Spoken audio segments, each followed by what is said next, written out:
लोकसभा चुनाव के बाद अखिलेश यादव की पार्टी समाजवादी को 37 सांसदों की सीट हासिल होने के बाद अखिलेश लगातार प्रदेश सरकार पर हमलावर दिख रहे हैं। यही नहीं, आरक्षण का मामला हो या फिर केंद्र सरकार पर निशाना साधने की बात, अखिलेश एक के बाद एक वार लगातार सरकार पर कर रहे हैं। इस बार अखिलेश ने ऐसा कौन सा सवाल उठा दिया जिससे सीधे तौर पर न सिर्फ प्रदेश की योगी सरकार बल्कि केंद्र की मोदी सरकार भी निशाने पर आ गई है। ये सब कुछ आज की इस रिपोर्ट में हम आपको दिखाएंगे भी और बताएंगे भी।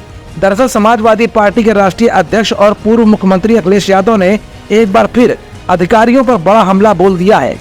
अखिलेश यादव ने लोकसभा चुनाव में सीटें कम आने को लेकर मुख्यमंत्री योगी आदित्यनाथ के इशारे पर अधिकारियों की बेईमानी करने का आरोप लगाया है। उन्होंने कहा कि लोकसभा चुनाव में मुख्यमंत्री के इशारे पर अधिकारियों ने बेईमानी नहीं की होती तो समाजवादी पार्टी और इंडिया गठबंधन 50 से भी ज्यादा सीटें लाती। बता दें कि बीते लोकसभा चुनाव में सपा 37 सीटें जीतकर यूपी की पहली और देश की तीसरी सबसे ज्यादा सीटें हासिल करने वाली पार्टी बन गई है। पूर्व मुख्यमंत्री ने आगे कहा कि लोकसभा चुनाव में बड़ी हार के बाद भी बीजेपी के बड़बोले नेता डींगे हाँकने से बाज नहीं आ रहे हैं। बीजेपी नेताओं और सरकार के पास विपक्ष पर झूठे आरोप लगाने और लफाजी करने के सिवाय कुछ नहीं बचा है।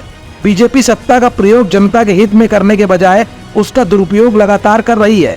बीजेपी लगातार समाजवादी पार्टी को बदनाम करने की कोशिशें कर रही है। अखिलेश ने आगे कहा कि बीजेपी चुनावी हार से बौखला गई है। जनता आने वाले चुनावों में भाजपा को और भी बुरी तरह से हराकर तगड़ा सबक सिखाएगी, क्योंकि जनता अब भाजपा से मुक्ति चाहती है।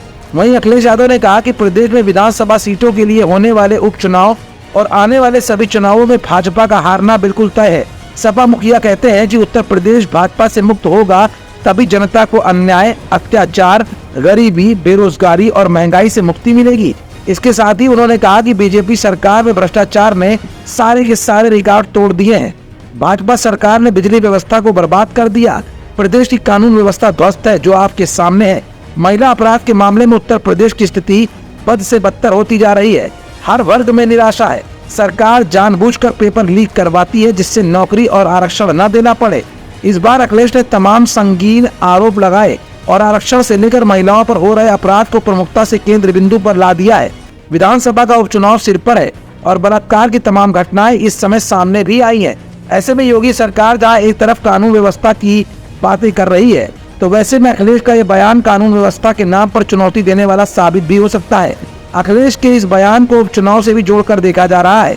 10 सीटों पर होने वाले उपचुनाव में अखिलेश को इन सब बयानों का क्या फायदा मिलेगा, ये तो फिलहाल भविष्य की गर्त में ही है। हमारा channel Indian news services INS like, share and subscribe करना ना भूलें। बेल आइकन पर बटन दबाएं और देखें लेटेस्ट खबरें INS पर। INS, हर भारतीय की आवाज।